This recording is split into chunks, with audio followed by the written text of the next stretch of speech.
Now, I'm going to ask you. Oh, no. Well, now that people always complain that, there's no good movies anymore. It's all remakes, it's all sequels, it's all whatever. So I tasked you with picking out 3 movies that you watched this year. They could have come out this year or could be that you just discovered them this year. 3 movies that you recommend our listeners watch, and then I'll give you mine. Okay. Oh, I feel like I have more than that to say, but okay. There's been I'd have to look at my Letterboxd to see which movies I've discovered this year, but that weren't made this year. I had to Google a list of movies. I had to Google just to jog my memory and remember what actually, because I went for movies that came out this year, but I mean, I would not have remembered. I had to look at a list of movies released in 2025 in order to get to this, and I have seen more of the 2025 films than I thought I had, because I could only think of 2 off the top of my head. And I was a little worried because 2 ain't much. And one of the luthiers I work with, he keeps having this moment where he's like, "You haven't seen this movie and you have a podcast about movies?" Because we chat a lot at work. That's so great. Also, He's Erica, what's a luthier? A luthier, that's a great question. A luthier is somebody who is skilled and trained in building and restoring guitars. And that's something you're learning as well. That is something I am learning currently, yes. Pretty amazing. It's been a pretty cool journey. I'm excited about it. I'm excited for you. So he keeps making fun of me. And seems right. It's I mean, I get it. I'm funny. You are. I laugh at myself a lot too. I think it's funny though that he podcast shamed you, so we will try to do better.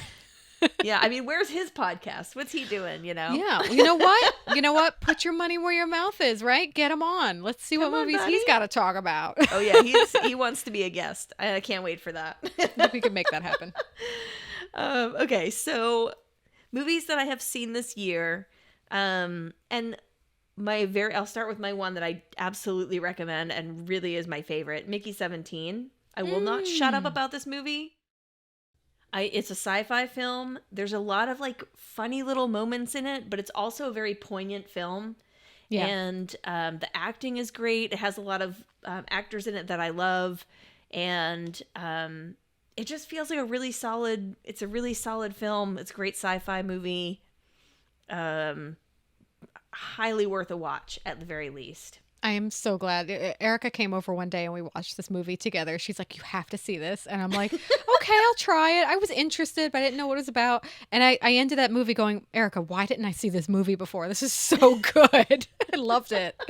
So yeah, great showing by Robert Pattison, who basically played multiple versions of the same character and did a damn good job of it too. Yeah, I know his introduction to me was through the Twilight films, which I did not watch. Okay. But I heard so much about them over, the time that he hated them. I knew who he was. Did he? Yeah, I literally watched, because I'm in this little movie club where we're watching movies on Discord together and commenting through them. So we watched all the Twilight movies. I watched the last 3 of them with them, and we've been sharing videos back and forth of Kristen Stewart and Robert Pattison talking about how much they hated that time in their lives and how the movie was so stupid and the dialogue was atrocious, and it's actually really affirming that they said all that. Yeah, it is. And then also it's when you're an actor, you don't always get to choose, you want to work, right? So even if it's a project that you're not super behind or that you really believe in, it's you got to show up and do your job the best you can. And people love those movies. There are a lot of people who love them. So yeah, those movies put them on the map too. So I think they're aware of that, but they're also aware of they did a lot of indie films and stuff after that were more challenging, and I think that's because they were in a movie like Twilight. So no Absolutely. Shame. We made a drinking game out of those movies, so it was dangerous. They serve their purpose. Yeah, there's a whole jorts joke that goes on because the werewolves are in jorts. jean shorts for 2 movies, and then the jorts disappear. But we had this whole headcanon that when you become a werewolf, you get your ceremonial pair of jorts. And could not stop laughing about it. Okay, that sounds really funny. Okay, I'm sorry. It'll take forever. If I was watching it with friends, I would watch Twilight. It was a lot more fun that way, I will say. Yeah. But I was not a Twilight kid. I was a Harry Potter kid, so. Yeah. I was like well, I don't know if I was a little bit too old for the Twilight books when they came out, because I definitely had friends who read them, but I guess vampires have never been a huge appeal to me. Like yeah, me neither. The vampire stories are not, like, I'm like, okay. Like, I won't, I'm not like, I'll never watch or read about it, but like, it doesn't draw me in. Yeah, I agree. I'm not a big vampire person either. Yeah. Yeah. But apparently sci-fi is a big deal for me. So yeah, Mickey 17, I went to see it on a date, and I had no idea what I was walking into. I just got invited to go see it, and I was like, cool, like, we're going to the theater. That's fun. And I just was absolutely delighted. I love that. I don't want to go on too long just about this movie because there's more to talk about. So, well, what's your next choice? My next choice is one that I watched during my abbreviated horror fest during October of this year, called Companion. I'm sorry, you've picked 2 of mine so far. But that's okay. That's okay. I also watched this movie late, and I really enjoyed it. So go ahead. Cool. Yeah. It's about a robot girlfriend who ends up like kind of becoming aware of herself and rebelling from her psychotic boyfriend. Apparently he is also a complete psycho. So, out of self-preservation. By Jack Quaid, right? Is the boyfriend, and I don't remember his name. I'd have to look it up. Anyway, I like him. He usually plays a really nice guy, which makes him being the villain really shocking. Yeah. I couldn't come up with the right word. I think he did really well, and it was probably fun for him to do something a little different, I would expect. Yeah, I imagine so. But yeah, that was a good movie. That was definitely a thinker, because I went into that not knowing anything about the story. So you get like these little hints of where it's going as you're getting to it, but the whole reveal of her being a companion robot was pretty good, because before that it's just like, wow, he really talks down to his girlfriend. Like, what is this? What the hell? He's just using her. Oh. Yeah. There's definitely a feminist component to this story. Like, I only had a few days. I only had like maybe like 10 or 12 days out of October while I was home to watch a few horror movies. So I talked myself into doing a horror fest while I was there, because I had to go back out on the road. But yeah, that was one of the ones I watched, just sort of like dove into, and I was really delighted by that one. That was really good. That's a good choice too. Thank you. And I love that you picked that one too. I did. I'm trying to come up with alternates now. So. Oh, no, you don't have to. You don't have to be like. It's okay. Unless you want to, whatever. I've got choices. Okay. I've got some choices. Out of the other movies that I watched that were from 2025, I think the next best one that I watched was, I'm a little bit of a toss-up between Sinners and The Roses. Oh, yeah. Because I thought Sinners was really good, but there were a couple points where I was like, not really sure what they were going for. Or like it felt a little disjointed at times, even though it ended in a very satisfying way. And I felt like for the most part, I got what the theme was that they were going for, like the overarching theme of the movie. Yeah, I agree. So yeah, Sinners was a cross-genre film, horror and a period piece, and I think they like, I'm not into vampires either, but I felt like they handled their vampires pretty well.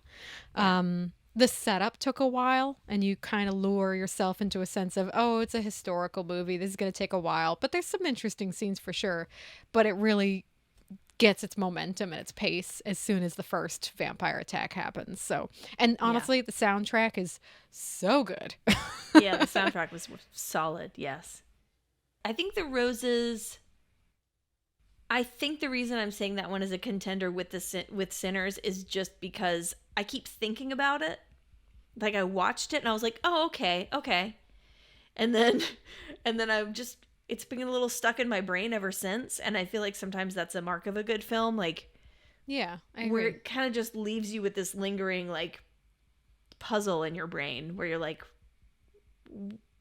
you know, still kind of like working out what all of the themes were, what the point was, or what the, you know, what's the moral of the story.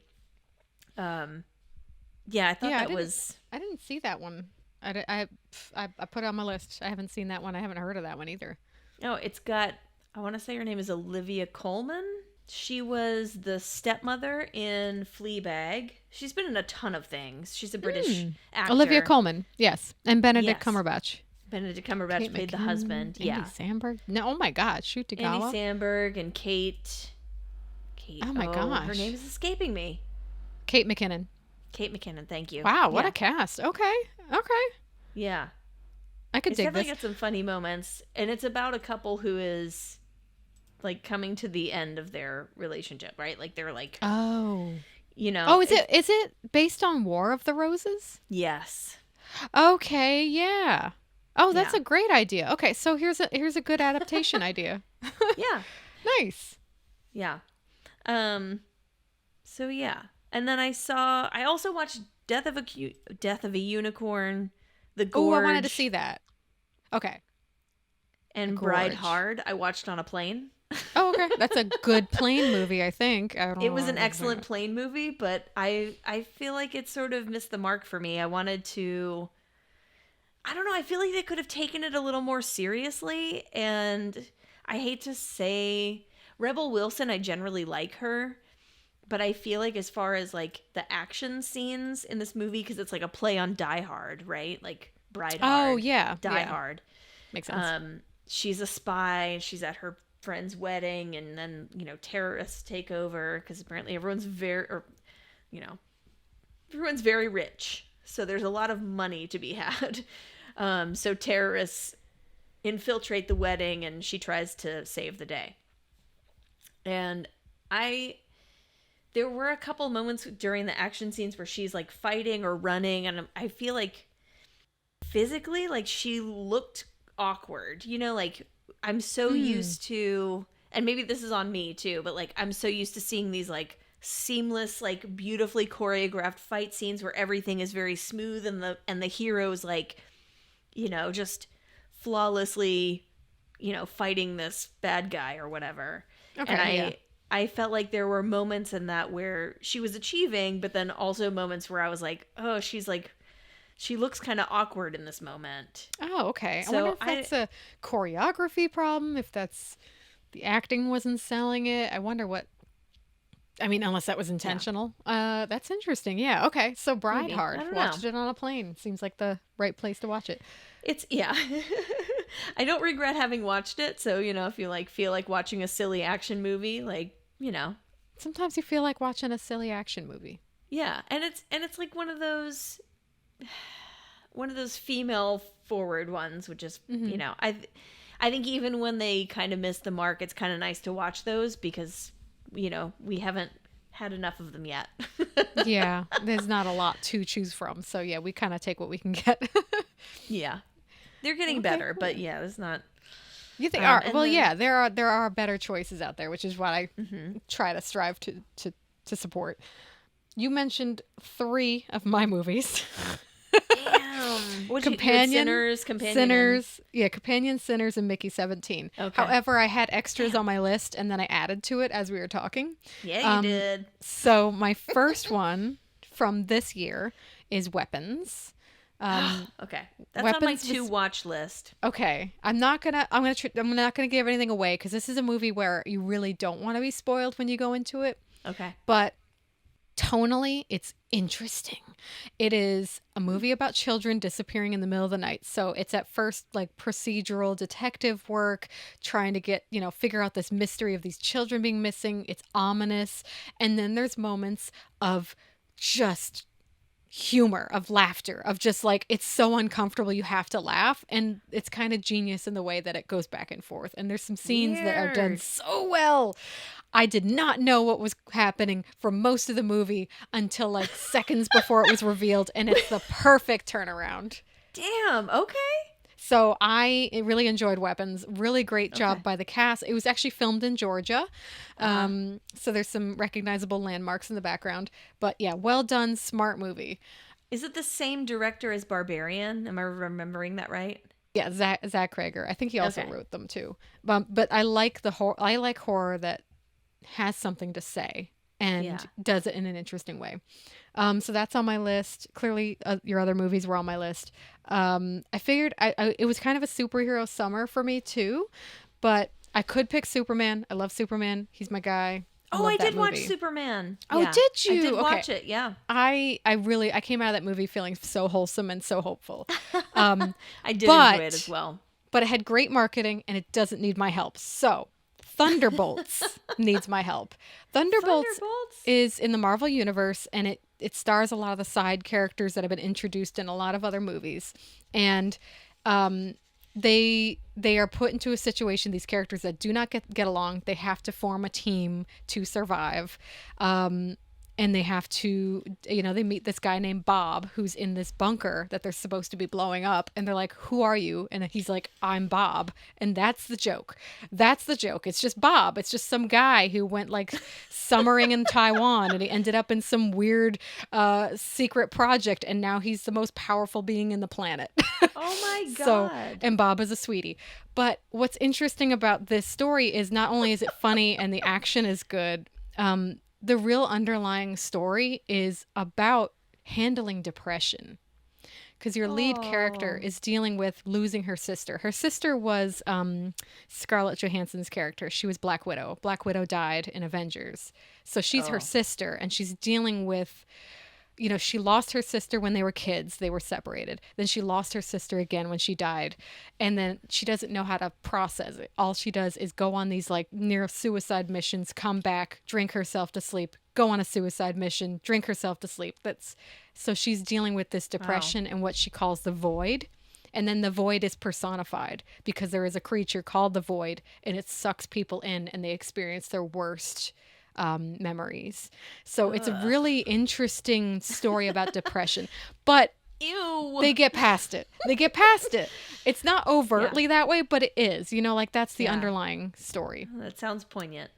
Yeah, no, I think they did a good job. And that's why I know there's superhero fatigue. There really is. But when they can do something interesting with the story and have good characterization, I think that's worth mentioning. So I think Thunderbolts did a good job of that. That would definitely motivate me more to watch a Marvel thing. Yeah. And I think the thing that helps is you could watch it standalone. You don't have to worry about like all these alternate timelines and all this other stuff. All you need to know going in is that they're basically going to explain their point in the universe, but you can figure it out as you go along. She lost her sister in another movie. This is the aftermath. So Yeah. yeah, most of these characters you've seen in other movies before, and they're all coming together, but like they were all side characters, so you can kind of keep up better. But that's what Marvel needs to do. They need to make it so that people can just go watch a movie without having to watch 8 movies and a TV show and a comic book adaptation to keep up. And I needed to come up with one more, and I was thinking about movies that I saw this year that might not have come out this year. And on Netflix, I watched, it's a Stephen King movie, In the Tall Grass. It's really well done. And it got me thinking more deeply about how to structure a horror movie where you just pick a location. And the location is the source of the mystery. So it's literally people keep, their cars break down on the side of the road and there's this tall grass. And if they go into the grass, they are never coming out. And it's everything that happens from that point on. It just gets crazy. So it's everything that happens after someone walks into the tall grass. Yeah. Once they walk in, they're in another world, basically. They can't find their way back out. Like once you go in, there's no directions. There's no up, down, left, right. It could switch immediately on them. So they get lost very easily. And then there's some weird stuff because, they're usually lured in because they hear somebody calling for help and they go in. And they meet the person calling for help and they'll be like, what are you talking about? I didn't do that. That wasn't me. I heard you say. So like, there's a lot of like trust issues and what happened when, who died, who did that.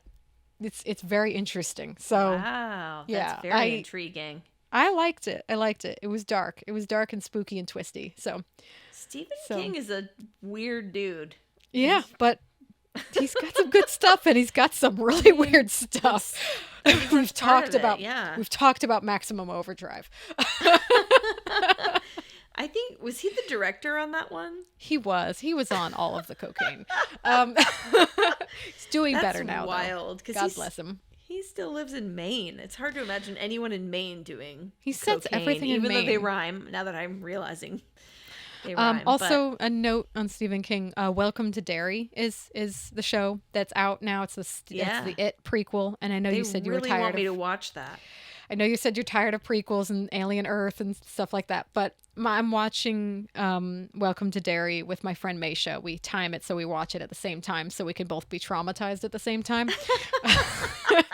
But it's really well done show. And talking about color grading, the color grade of this show is so beautiful, and it is traumatically dark what happens. So damn.